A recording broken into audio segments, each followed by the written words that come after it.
Olá, sejam muito bem-vindos a mais um podcast Descompressão Corporativa. Eu sou Adriana Felipelli e hoje nós vamos conversar com o Léo Gmeiner, da School Guardian. Ele é um empreendedor serial e ele vai contar para a gente todas essas experiências, como é que funciona a escola, a School Guardian, essa questão que você tem de outras empresas, que eu acho muito interessante pelo que você me contou de investimento, e todo mundo fala de startup, e você está bem nisso. Outra coisa interessante que você me contou foi a questão ligada a Portugal, desses investimentos, porque hoje a gente vê cada vez mais os brasileiros, né, trabalhando Estados Unidos, Europa, e Europa, uma ponte muito importante hoje é Portugal, né? Sim, verdade.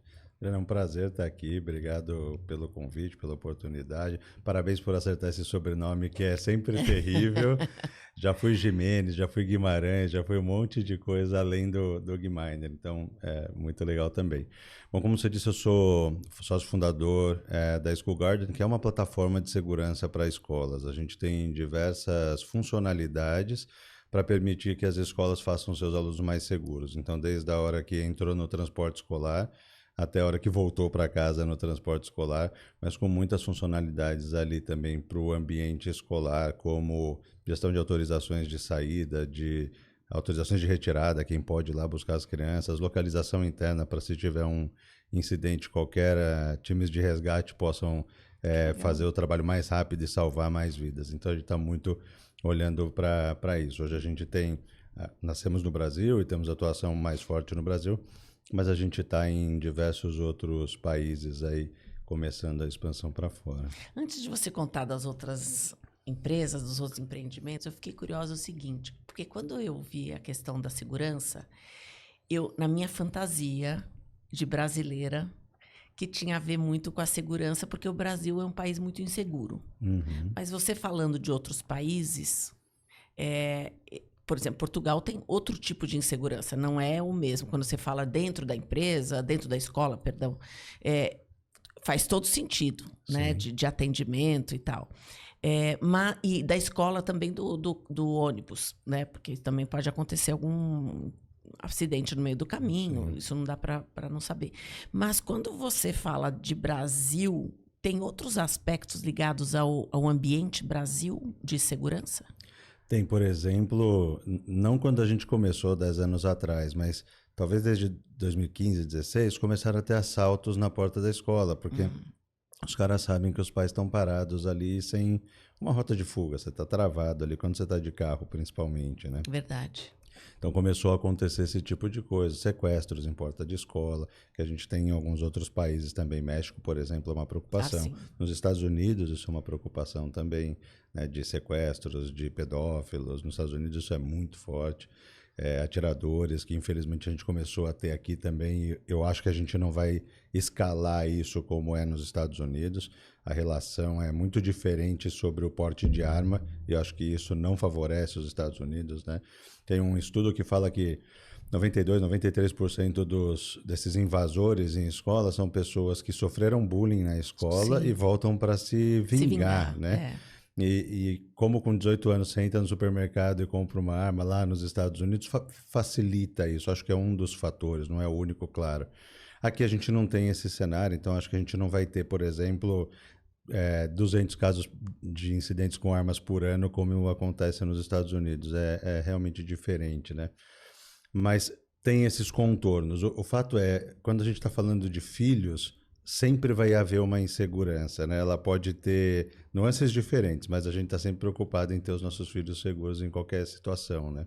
Então pode ser que Ainda tenha... mais filho, né? Exatamente. Pode ser um país ou uma cidade super segura, mas, por exemplo, vai numa viagem com a escola, numa dessas aulas externas ali, e talvez seja confortável para os pais saberem que o ônibus fez o trajeto direitinho, que chegou, receberem essas notificações sobre esses momentos aí. Então, a gente vem cuidando disso para dar essa segurança também, mas também a tranquilidade, a paz de espírito que não faz mal para ninguém, né?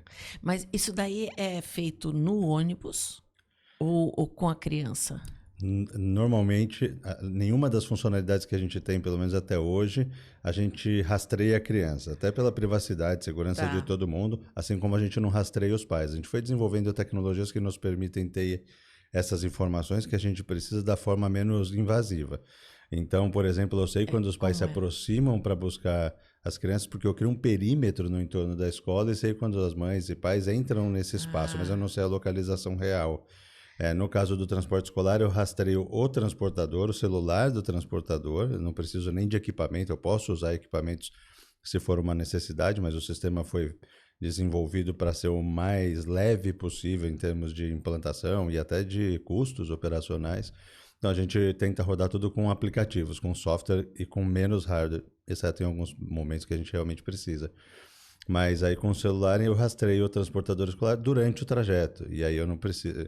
Desligou o aplicativo, já não está sendo rastreado mais, né? Então, entendi. A gente tem essa abordagem para ser mais, até usando um termo de startup, né? Mais enxuto possível, tanto na operação quanto na oferta ali no produto. É assim, para uma leiga aqui, como é que funciona, por exemplo, que a gente tem, da Apple tem o Find My, que acha os aparelhos, aquele localizador, tag lá, né? aquele tag, né? Se você tem tem outros, como o 360, que você sabe até o roteiro que a pessoa fez. Tem vários outros, né? Sim. O que é a diferença desses, tipo Apple da vida, ou esses softwares que a gente tem, 360, etc. Qual seria a diferença desse seu da escola? Acho que nesse aspecto desse rastreamento das pessoas é que, de fato, a gente não sabe a localização em tempo real porque a gente não precisa. A gente não tem o mesmo propósito, por exemplo, do Life 360 de dizer, olha, tal pessoa está nesse momento em tal lugar. E a gente consegue manter a privacidade das mães e pais que usam o aplicativo também, não tendo essa informação, dando o resultado que a escola precisa, a escola e as famílias precisam ter, tá? Então, em termos técnicos, a principal diferença é a gente não rastreia. Tá. Eu crio como se fosse, eu costumo dizer que é como se fosse uma cortina no entorno da escola. Quando aquele celular entra naquela cortina, eu mando uma notificação para a escola. Então, para mim, não faz muita diferença se você está vindo do norte ou está vindo do sul. O que importa é que você está perto o suficiente para que a escola saiba que você está chegando para buscar a sua criança. Então agora eu entendi uma coisa importante. Quem tem esse monitoramento é a administração da escola. Exatamente. A escola nos contrata, os pais e os funcionários da escola usam os aplicativos. Tem um aplicativo para estudantes, quando eles têm autorização para ter um celular na escola e a família dá um celular para esse estudante, que a gente manda notificações automatizadas também para o estudante quando os pais estão se aproximando e gera um código QR para que a escola possa escanear e fazer registros de entrada e de saída com mais facilidade e até registros desses fluxos internos. Então, saí da sala de aula, fui ao laboratório ou à cantina ou o que for, se a escola quiser, a gente consegue fazer todo esse rastreamento justamente para que, se houver necessidade de evacuar a escola por qualquer motivo, a gente não só saiba todo mundo que está lá dentro, mas também saiba onde cada pessoa estava. Pode ser os estudantes ou os funcionários também. Né? Que legal. Então o nome faz bem jus, né?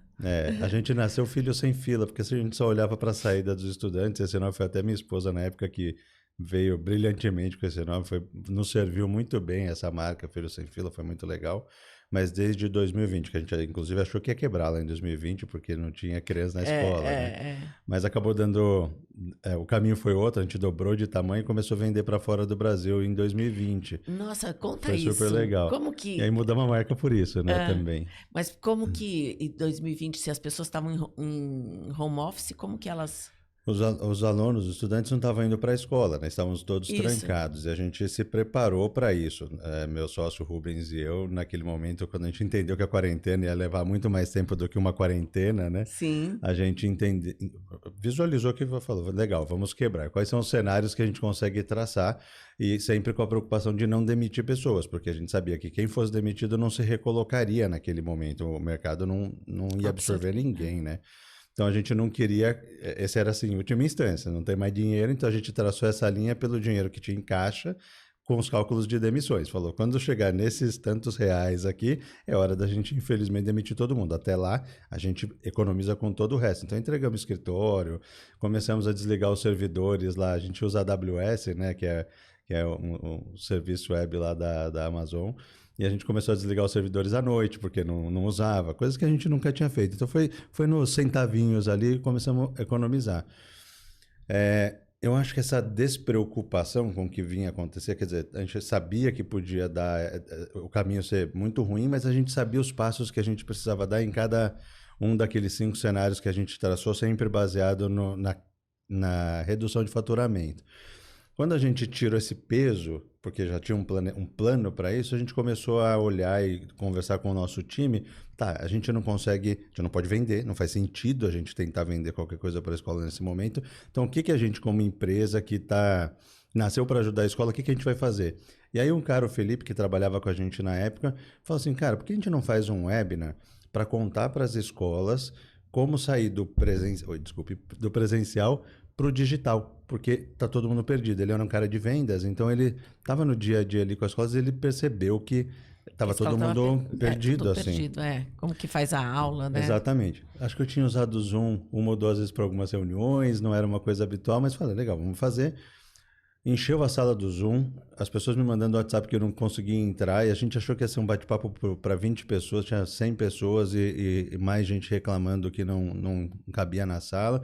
A gente entendeu que aquilo podia ser uma coisa legal para a gente fazer para ajudar as escolas. Então a gente acabou querendo um grupo de WhatsApp, encheu de escola lá e a gente começou a perguntar o que vocês estão com dificuldade. E a gente vinha buscando pessoas que conheciam aquele assunto, especialistas, para bater papo e ajudar as escolas.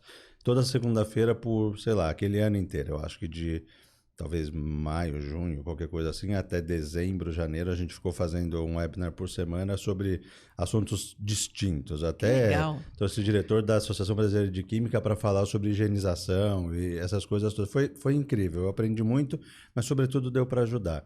E eu acho que a coisa não planejada, não era essa a meta, mas que foi muito legal, que os nossos clientes foram muito generosos, não só de nos manter, porque eles entenderam antes da gente que a gente os ajudaria na volta às aulas presencial a diminuir o contato, diminuir as aglomerações, como começaram a nos contar quais eram as coisas novas que eles precisavam no momento em que as aulas voltassem para o presencial.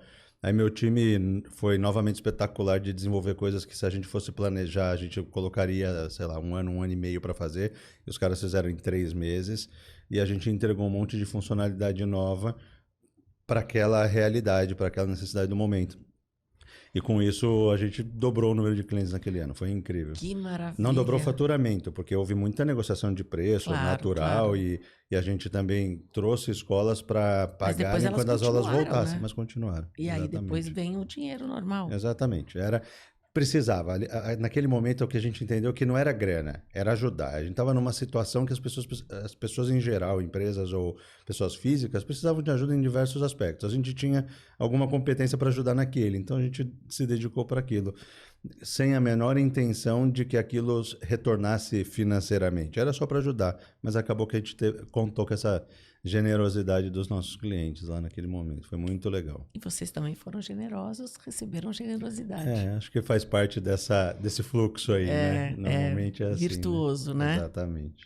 E curiosidade, que funcionalidades eles colocaram a mais que eles estavam necessitando naquele momento? Acho que a mais relevante, teve algumas coisas, mas a mais relevante foi, a gente já tinha as funcionalidades de registro de entrada e de saída dos estudantes. Então, já conseguia dizer quem estava dentro do prédio, mas a gente trouxe aquele questionário oficial de saúde ali, né, de sintomas, que tinha de ser preenchido naquele momento diariamente pelos pais, no caso das crianças, e a gente já dizia, tanto no aplicativo dos pais, se aquela criança com aqueles sintomas poderia ir ou não para a escola, como a gente travava o acesso no sistema, o acesso à escola. Então, se, por exemplo, por qualquer motivo, eu respondi que meu filho tem 2 filhos, um está com sintoma, o outro não, eu vou levar um deles.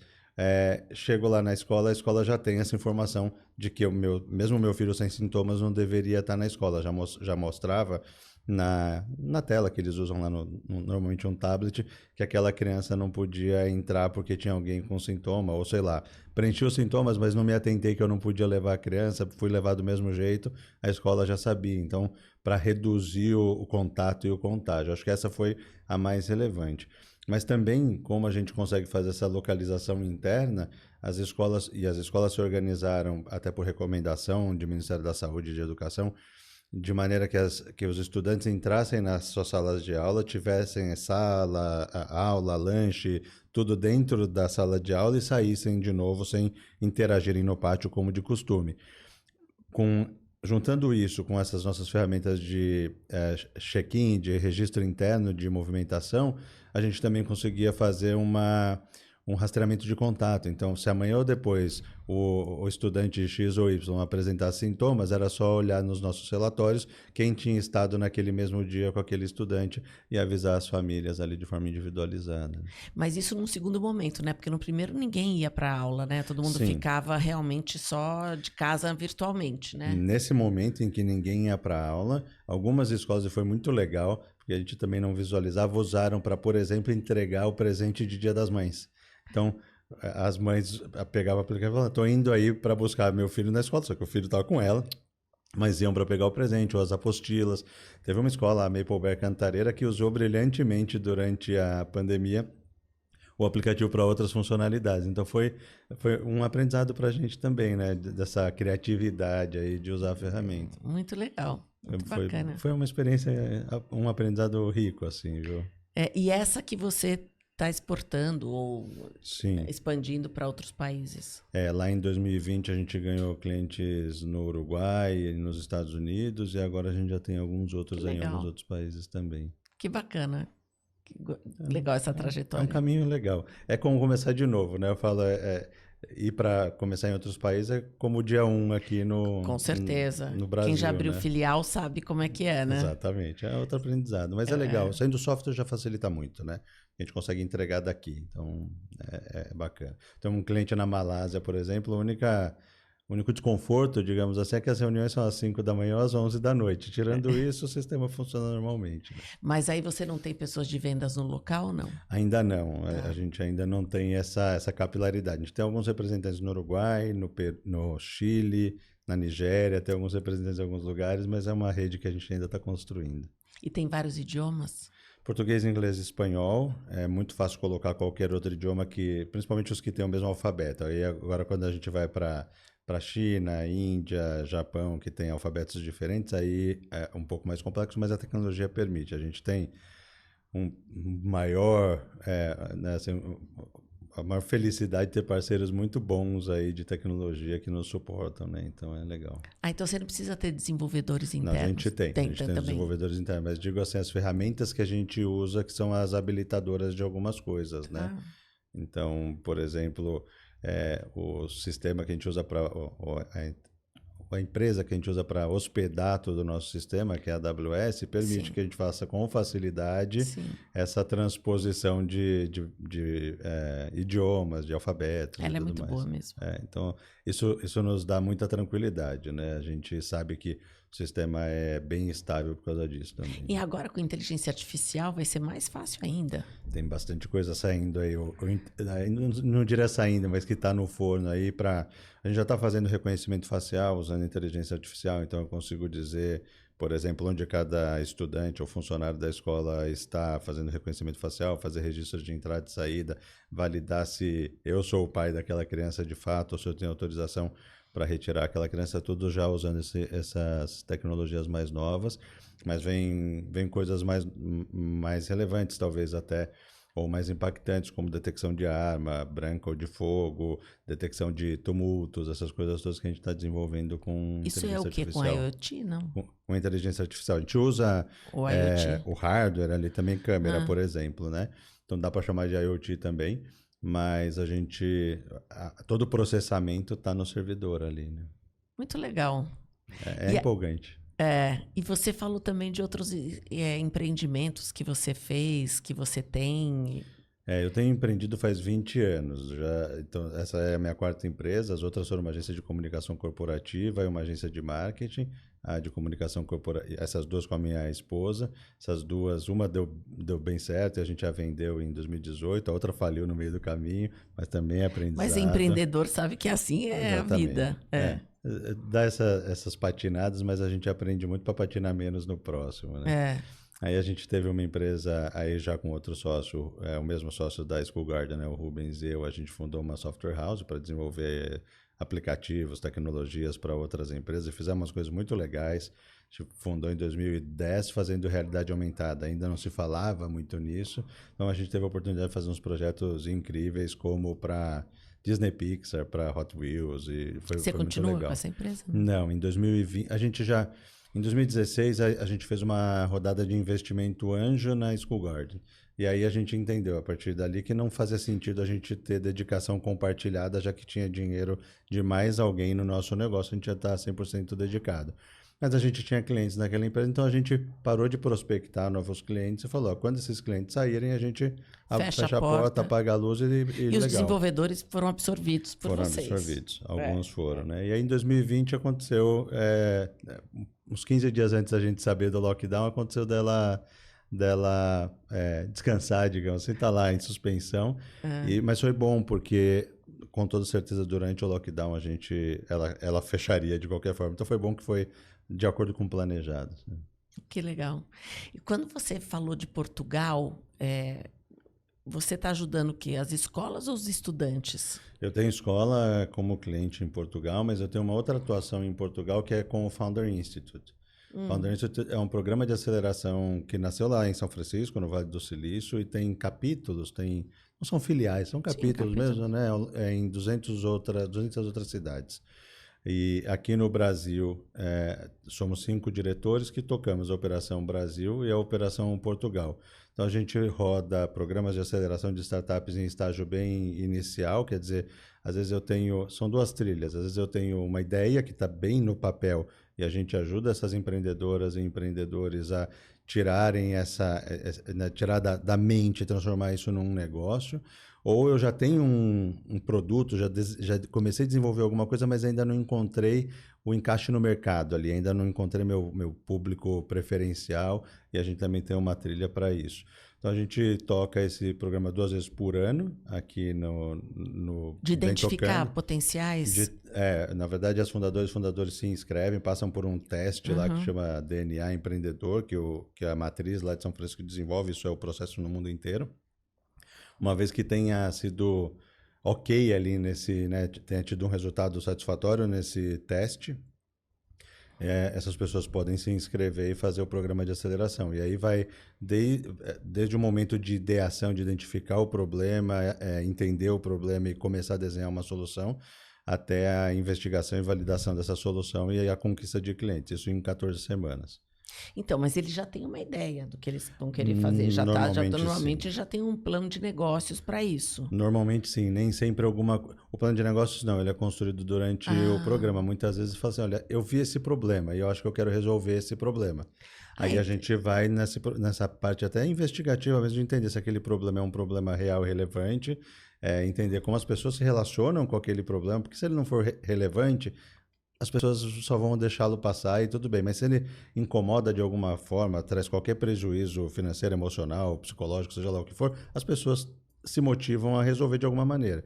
Então, a gente orienta, de acordo com uma metodologia, como entender isso aí, ver como as pessoas estão se relacionando e começar a desenhar um produto ou processo que possam melhorar aquela forma com que aquele problema é parcialmente resolvido muitas vezes. Então, eu tinha ideia de que muitas coisas de aceleração, eles fossem mais financeira. E tudo bem, tem orientação de gestão, mas que você pega ele num estágio bem embrionário, né? Pré-operacional, normalmente, e justamente para fazer nascer essa nova empresa, né? E tem um aspecto, claro, financeiro, de acesso a capital, a investidores, mas eu particularmente recomendo sempre quando faço mentorias ou quando converso com outras empreendedoras e empreendedores, não busque um investimento de cara. melhor dinheiro. Dilui demais, né? Dilui demais e você ainda não validou, daí. o risco é grande para o investidor, então a contrapartida para o risco grande sempre vai ser uma participação maior no negócio, Maior, né? é. E tem desmotiva o empreendedor, porque ele não tem. Ele de quer fato, empreender, ele não tem mais um negócio, porque está na mão de outro, ele quase que virou um ele funcionário. virou funcionário e não é certo e errado, mas não é o que aquela pessoa está buscando quando vai empreender. O que motivou ela não é isso. Exatamente. E tem um dos nossos investidores que fala: melhor dinheiro é o dinheiro do cliente. E ele está certíssimo, porque tanto você vai crescendo e aumentando a valoração do seu negócio para que quando e se você tiver investidores externos, essa participação, o equity ali seja menor, seja mais equilibrado, digamos assim, justo, né, e equilibrado, quanto você já validou que aquilo realmente faz sentido para o cliente que está pagando por aquela solução. Sim, né? sim. Então, porque o empreendedor, muitas vezes, ele quer... Ele não sabe algumas características dele que vão ajudar o empreendimento a ir para frente ou não. Porque todo empreendedor, ele tem que ter uma mentalidade de empreendedor. E nem sempre as pessoas têm essa mentalidade de empreendedor. De fato. Às vezes eles têm alguma característica técnica ou têm uma ideia muito legal, mas eles não têm esse conjunto de coisas, né? Porque pensa que é só um lado, mas não, tem muitos outros aspectos. Ele tem que pensar também nos próximos estágios da empresa, provavelmente vai ter que pensar como que ela expande, como que ela se estabiliza, porque tem a fase de decolar, mas tem a fase depois de voo de cruzeiro, que eu tenho que ter outras características que não são as mesmas que fazem eu ir para frente na decolagem. Exatamente. Eu comentei mais cedo com você que eu não sou mais CEO da School Guardian, eu fui para vendas. Uma, porque a gente está internacionalizando, e essa é a minha responsabilidade atualmente, mas eu também entendi em algum momento que as minhas competências já não eram suficientes para o que a empresa precisava. Eu precisava de alguém com competências complementares, diferentes das minhas, porque aquilo que eu sei fazer não estava sendo bom mais para a empresa. Teve um momento que foi legal, nos ajudou, mas a gente começou a ver que, assim, isso aqui que eu não consigo fazer precisa acontecer, então eu preciso ter alguém que saiba fazer isso. E aí veio a Mari para tomar essa posição. Né? E que ela faz o que? A parte administrativa? Ela atualmente é a CEO, mas ela entrou como coordenadora de atendimento ao cliente, de Customer Success. E aí ela foi botando ordem na casa de um jeito assim de bater metas que a gente tinha para meses, de ela bater metas em semanas, assim. E a gente foi pedindo para ela ajudar em outras partes. E de repente ela já tinha construído ali uma experiência ao longo de um ano e pouco, uma experiência em várias partes do nosso negócio. E aí a gente a convidou para ser sócia e para assumir a direção, sabe? Muito legal. 24 ou 25 anos. Eu achei incrível porque eu não acho que quando eu tinha 24 ou 25 eu tinha essa competência que eu encontrei na Mari, por exemplo. Sabe? Que legal. Isso legal. É um achado, hein? É um achado mesmo. Porque a gente ouve até de que tem alguns... Ouve não, é real, né? Que tem muitos jovens hoje que têm uma disposição mais limitada para se entregar no trabalho. Aí, de repente, você vê algumas pessoas que são... despontam, são os azogues, né? É verdade. Mas olha, nesses 20 anos, nessas 4 empresas diferentes, eu acho que eu posso falar que eu reconheci, pelo menos, pode ser que tivesse outras pessoas ali que eu não percebi, tá? Mas umas 2 ou 3 só ao longo, com essa atitude de dono do negócio, ou de dona do negócio, foram poucas, mesmo com gerações diferentes, assim. Assim, que não tem o espírito, de fato, empreendedor. De empreendedor, Eu costumo até falar, eu também dou aula de empreendedorismo e inovação na FIAP, que é uma faculdade de tecnologia, né? Uhum. E eu com outros professores, a gente está nessa cadeira que é o TCC lá, que é a matéria ali de empreendedorismo e inovação. E eu costumo dizer até para os alunos, que são muitos alunos que estão em corporações e têm vontade nenhuma de ter uma empresa, costumo dizer que empreender não é ter um CNPJ, é como você encara um problema. Se você encara o problema como uma oportunidade, você tem atitude empreendedora. Essa é a minha percepção, tá? Não quer dizer que eu vou ser dono de uma empresa. Só quer dizer que mesmo naquela corporação que eu trabalho, em que eu atuo, eu vou ter essa mesma visão de resolver problemas, de entender problemas como oportunidade, né? Então, é mais ou menos isso que eu vejo. Aí, sei lá quantas pessoas a gente já teve nos times, em todas as empresas, muito poucas têm são muito boas, muito competentes. De novo, não é um julgamento, não tem certo, não tem errado, é uma característica, como ser destro ou canhoto, né? Então, é um jeito. E aí eu me lembro de algumas poucas, assim, que dava esse passo para frente e falar assim, eu vou tocar esse negócio aqui, mesmo que não seja meu, sabe? Sim, que a gente chama do intraempreendedorismo. Exatamente, né? exatamente. Mas a gente tem um teste lá na Felipelli que mede essa questão do empreendedor. É né? mesmo, que legal. Então, são 17 competências que foram feitas pesquisas nos Estados Unidos que compõem entre 4 categorias, foram agrupadas em 4 categorias, essas 17 competências do empreendedor.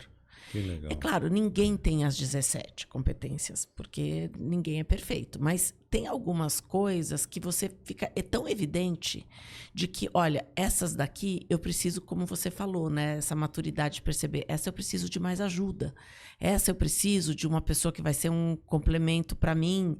E que, ou às vezes até criar um processo. Sim. Que supra aquela falta que eu tenho de visão. Ou até uma consultoria que vai te ajudar a desenvolver alguns aspectos. Por exemplo, nós tivemos alguns momentos, muita gente lá é psicóloga, né? Então, não é o nosso forte, por exemplo, 2 coisas, né? Os engenheiros têm uma capacidade de processos maravilhosa. Sim. E a outra coisa é a parte financeira. É outro bicho, né? É outro bicho para psicólogo, Sim. Então, essas partes, elas têm que ter pessoas muito fortes, muito competentes. Mas para a gente é muito claro. Então, os nossos processos são mapeados, já foram mapeados várias vezes, porque isso é um processo vivo. Sim. E você tem que ter tudo ali, né? Registrado, porque senão você não pode ficar na cabeça das pessoas, porque as pessoas vão embora, acabou. Exatamente. Então você tem que ter os processos, mesmo que ele seja vivo, que tem modificação, mas você tem um ponto de partida do que você vai ajustando, do que você vai atualizando, de onde parte, né? Sim. E a outra coisa é a parte financeira, controladoria, tesouraria, contabilidade, etc., que você precisa de gente muito boa. Porque isso não é a natureza do... Eu acho que cada negócio ele tem uma natureza de área que puxa para determinadas funções de trabalho. Verdade. Com mais competência. Né? Então, de repente, o teu negócio é para a área tecnológica e técnica, né? Não sei aí que tipo de facilidade que vocês têm para a área financeira ou não, etc., Não temos, e teve de aprender, né? E tem suporte de pessoas que são especializadas. Não dá para fazer tudo. Não dá para fazer tudo. Não dá. E assim, eu já tive sócios, e é muito legal quando você pega sócios complementares também. Sim. Você sabe, até aproveitando para até fazer um agradecimento, porque faz uns 18, 19 anos eu fiz o MBTI e a gente usa esse conhecimento na empresa justamente para montar os times que tenham características complementares, principalmente, eu diria, no estilo de vida. Eu sou um P maiúsculo, assim, e aí, assim, que é legal por um aspecto, mas eu preciso ter algum J perto de mim, porque senão vira uma bagunça.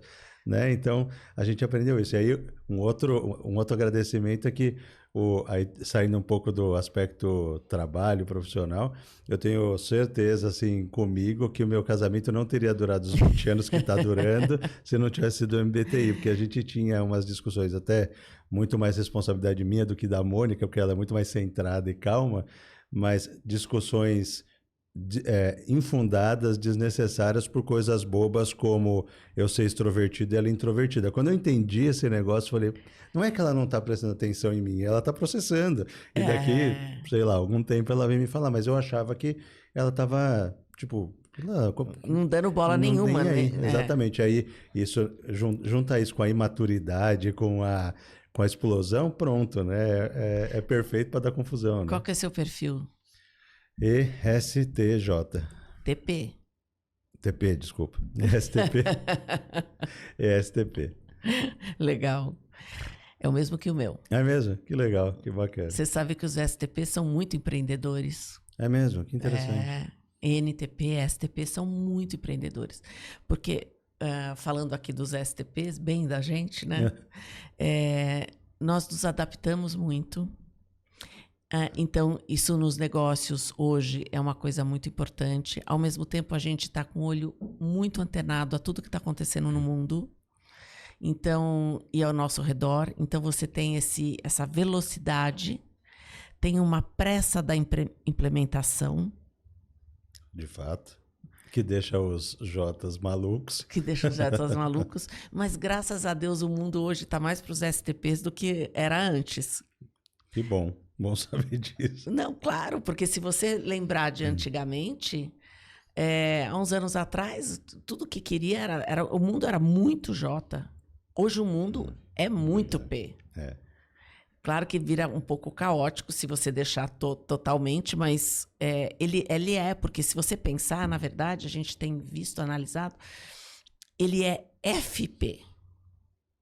Embora a gente seja racional, mas ele é FP. O que é o F, para quem está nos ouvindo e não sabe o que é, né? É uma sigla que fala sobre tomada de decisão por sentimento, que valoriza particularidades, valoriza harmonia, valoriza personalização, ali, né? Então, customização. Então, as pessoas querem, por exemplo, um F, né? Um feeling, um sentimento, ele quer que as coisas sejam adaptadas muito para ele. Tá. Então, ele não trata nada no atacado que a gente fala, né? Que é a mesma solução para todo mundo. Ele personaliza as soluções. E a gente está vivendo um momento onde o consumidor quer as coisas personalizadas. Sim. Ele não quer a rigidez, que é a estrutura do J, né? Que é a estrutura para engessar aquela necessidade dele. Ele quer adaptação. Então, a gente está vivendo um momento da necessidade de clientes e das empresas totalmente FP. Interessante. Que legal. Embora a gente seja racional, mas a gente consegue, pelo P, conseguir nos adaptarmos para as necessidades. É claro que você precisa de processos, por isso que você precisa de gente que vai colocar, não, até aqui eu vou, até aqui eu não vou. Sim. Porque a gente pode correr o risco de adaptar demais. E aí não é, do ponto de vista de negócio, às vezes não é nem viável. Né? Não é nem viável, exatamente. Então, às vezes, você pode diminuir o número de opções, mas continuar dando opções. Sim. Que é o oposto do que era antes, que era desse jeito ou não era. Eu nunca fui buscar a fonte, mas já ouvi de tantas pessoas distintas que eu imagino que a fonte seja segura, mas diz que o Ford falava alguma coisa assim, né? Todo mundo pode ter o carro na cor que quiser, desde que seja preta. Exatamente, né? Mas e era isso, tanto é que todos os carros eram pretos. Então, as coisas foram totalmente mudando. Então, hoje as pessoas querem o carro com o banco da cor que elas querem. Então, você tem as customizações que vão fazendo com que vai personalizando cada vez mais. Então, a gente está vivendo esse momento. Então, vamos surfar nessa onda, porque está a nosso favor. Ajuda. Lá na School Garden, por exemplo, a gente, a cada 3 meses, manda um formulário para votação com as sugestões ou solicitações compiladas de todos os clientes de todos os lugares. Então, a gente pega, elenca todas elas, e os próprios clientes votam no que eles querem que a gente desenvolva na sequência. É muito nessa linha da customização, né? Exatamente. Só que a gente sabe que está atendendo a necessidade. Aquilo que está na minha cabeça, dos meus sócios, ou mesmo da equipe, às vezes não faz nenhum sentido. Tem que fazer sentido para quem vai comprar a solução, né? Exatamente. Então, a gente criou esse processo faz uns anos, tem sido excelente, assim. Muito legal. E fora que é um engajamento do seu cliente, né? Não são muitos que votam ali, tá? Que participam, assim. Mas quem participa está contribuindo com a gente, óbvio, mas principalmente com a sua própria instituição de ensino lá, né? Mas é legal a pessoa que contribui, porque ela sabe que vai ser beneficiada e tem um comprometimento com a própria empresa dela, inclusive, né? Exatamente. Para conseguir o que precisa. E aí eu vejo que a gente cada vez mais tem que ter uma mentalidade, que a gente já sabe, né? Mentalidade ágil, né? Da Carol Dweck, que já falou tanto sobre isso, né? Não só de ágil, mas ela falava de crescimento ou fixa, que a gente está saindo mesmo daquela fixa, que tem muito mais a ver com estruturas fixas, para essa de crescimento, que tem a ver com as possibilidades e as aberturas e que adaptabilidade, né? Isso é uma coisa bem real. Só que eu vejo que esta abertura ela também gera muitos ensaios e erros. Sim. E esses ensaios e erros têm custo. Por isso que todo mundo fala que a gente tem que errar rápido para mudar o curso. E aprender mais rápido ainda. E aprender mais rápido para mudar, para que isso... e, assim, é um outro, realmente, mindset, né? Outra mentalidade, que é... Eu não posso ter também, por isso que eu falei de processos vivos. Porque não é um processo que está escrito na pedra. Exatamente. Porque se eu tenho que errar e tenho que modificar as coisas, eu não posso só ter sempre aquele discurso, isso era feito desta forma. Ao contrário, né?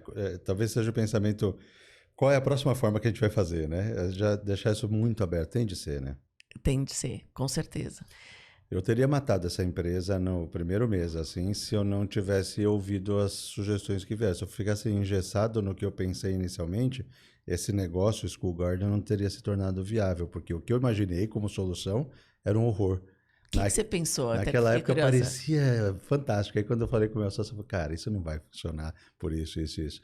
Eu pensava em colocar etiquetas como a do Sem Parar, ali, de identificação do carro, e antenas nos quarteirões que antecedem a chegada às escolas. Certo. Para permitir que a escola soubesse com alguma antecedência que eu estava chegando, por exemplo. Falando aí de quem estava de carro, pensando em diminuir trânsito e tudo claro. isso, né? A pé, um fluxo um pouco diferente. E parecia genial. Falei, nossa, que legal. Quando eu estava esperando meus filhos ainda na escola, nesse dia que veio essa ideia aí, liguei para o meu sócio e falei, cara, isso não vai dar, é caro. Você vai ter que ficar negociando com os vizinhos para alugar o muro. Porque na minha cabeça, eu estava pensando em penas lá de, né, aqueles outdoors que ficam nos prédios. Na minha cabeça era mais ou menos aquele o modelo de negócio. Assim como uma empresa de publicidade aluga a parede para colocar em pena, eu alugaria um muro para colocar uma antena. Foi mais ou menos assim. Quando meu sócio falou, olha, isso vai ser caro, difícil de operacionalizar, assim, poucas semanas antes tinham lançado uma tecnologia que permitia que eu soubesse quando um celular entra num determinado perímetro, ele sabia, ele falou, cara, vamos usar esse negócio porque vai dar até mais resultado, porque eu não preciso estar limitado a um quarteirão ou dois, posso colocar 1 quilômetro se for necessário. Essa distância. Depende muito da realidade de cada escola. Mas aí tinha uma tecnologia que tinha acabado de lançar, né? Acho que o mérito, a gente estava muito conectado por conta da Software House lá, né, para trazer inovação para os clientes, muito conectado com tudo que estava sendo lançado. E aí esse cara já tinha visto, então foi ótimo, né? E aí viabilizou o negócio. Seriam projetos, não seria assinatura como é hoje. Então, hoje a escola paga poucos reais por mês para usar a nossa solução. Daquele outro jeito, não só seria muito difícil, porque a escola deveria pagar 30, 40, 50 mil reais pelo projeto, poucas escolas teriam essa disponibilidade, e não seria sustentável para o meu negócio, porque, legal, eu ia vender 10, 15 projetos e depois, né, não ia chegar nas 400 escolas que a gente tem hoje, por exemplo. Que legal. Você vende por aluno ou por... Por aluno e por módulo de funcionalidade. Então, a gente... Até para ser justo para as escolas e para que elas possam contratar só o que vão usar, né? Tem um módulo básico que ali moram as informações todas ali que a gente precisa, como a turma que o aluno está matriculado, as informações de quem é pai, de quem é mãe, todas essas coisas estão nesse módulo básico e algumas outras coisas mais. E aí os outros módulos vão sendo plugados nesse. Então a escola vai contratando. E aí tem um valor por aluno, por mês ou por ano, dependendo do país, e para cada módulo adicional a mesma coisa. Que legal. Então, muito bom. Mas falando assim desse negócio de errar rápido e tudo, são erros que se a gente não tivesse percebido ali, não tivesse entendido como erro, teria morrido pela tecnologia, teria morrido pelo modelo de receita que não ia dar certo. Então foram uns aprendizados legais, por sorte, ali no tempo certo, mas foi bom. Olha, a gente falou quase 1 hora. Que coisa boa. Passou rápido, né? O que eu queria te pedir, antes da gente encerrar aqui, é se você tem alguma dica, como a gente falou aqui, para empreendedores ou para as pessoas que estão começando startups e que estão começando nessa onda, né, de empreender, que muita gente pensa que é só moda, né, essa coisa da startup. Só que não, é uma outra forma de funcionamento mesmo. Você me permite uns minutinhos, rapidinho? Claro. Startup tem um conceito aceito no mercado que é uma empresa que usa a tecnologia para causar uma inovação, uma disrupção, melhorar, né, um produto, processo ou serviço já existente, e faz isso de forma escalável, que significa eu cresço mais em faturamento do que eu cresço em custo fixo. Então, por exemplo, uma consultoria mesmo não tem essa característica de escalabilidade. Quanto mais clientes uma consultoria tem, mais pessoas precisam estar lá. Então, as coisas elas crescem mais ou menos ali do mesmo jeito, faturamento e custo. E a outra é a repetibilidade, que uma das explicações que me fez entender repetibilidade é, antigamente para eu ouvir uma música, eu precisava comprar um CD, se você quisesse ouvir a mesma música, você comprava o seu CD. Hoje a gente entra lá no Spotify e a gente ouve a mesma música, eu não preciso, ela está sendo repetida ali várias vezes para muita gente. Então, esses são os conceitos que dizem essa empresa é uma startup, né? Então, é mais ou menos isso. Agora, um pensamento que eu acho que é válido para esse modelo de startup ou para qualquer outro modelo de negócio é buscar um problema real e relevante, se certificar que aquela percepção do problema não é nossa, tirar toda e qualquer subjetividade da empreendedora ou do empreendedor sobre a percepção do problema. Quando a gente entende aquilo, a gente começa a direcionar a criação da solução num caminho potencialmente mais certo, porque a gente está aprendendo com quem vive o problema, mesmo que eu viva o problema, eu quero aprender com outras pessoas que vivem o problema, porque vão trazer perspectivas distintas, e aí sim eu começo a desenhar a solução. Normalmente o que eu vejo é, identifiquei um problema, pensei na solução e eu quero fazer aquela solução, mas não necessariamente aquilo que a gente pensou, como eu citei o meu caso agora há pouco, é o que vai fazer o negócio funcionar. Então, ter essa humildade, essa abertura, eu acho que junto com identificar um problema real e relevante, ajuda o caminho a ser mais suave. Para quem quiser uma ajuda de startup aí com você, como é que procura vocês? Olha, eu acho que eu estou no LinkedIn, acho que é o canal mais fácil. Tá. O benefício de ter um sobrenome que é quase impronunciável, aqui só tem eu, então é muito fácil, é Leog Miner, que é Gmeiner. Se me procurar no Instagram, no a gente LinkedIn, vai colocar o seu nome aqui. Ah, legal, pronto, tá lá. O canal está sempre aberto. Muito bom. Um prazer conversar com você. Igualmente, Adriana. Saber um pouco mais dos seus projetos. Me identifiquei muito aí, porque a gente tem sempre ideias novas e aí vamos bater um papo também sobre essas coisas. Muito obrigada. Se você precisar de informações sobre empreendedorismo ou neurociência, a gente está convidando aí todo mundo para participar do nosso fórum de neurociência que vai acontecer em Inteligência Emocional no dia 3, 4 e 5 de outubro, 6h30 da tarde, vai passar pelo YouTube, mas você pode fazer uma inscrição antes, para que aí, se você puder divulgar nas escolas... Não só divulgarei, como vou participar também. Então, espetacular, legal. Assunto absolutamente necessário. É totalmente gratuito, a gente está trazendo 3 neurocientistas, um por dia, para falar de coisas que tem hoje tudo a ver, né? Que é como que a gente administra a parte de inteligência emocional, e nós vamos falar também uma coisa que tem muito a ver, que é de inteligência artificial junto com a neurociência. Olha que legal. Excelente. Assunto super atual e necessário de discutir. Parabéns. Que legal. Obrigada. Obrigada de novo por você estar aqui, seu tempo. Muito obrigada. Obrigado a você. Foi um prazer. Gente, então, muito obrigada por estarem com a gente até aqui no Descompressão Corporativa e até o próximo. Até lá.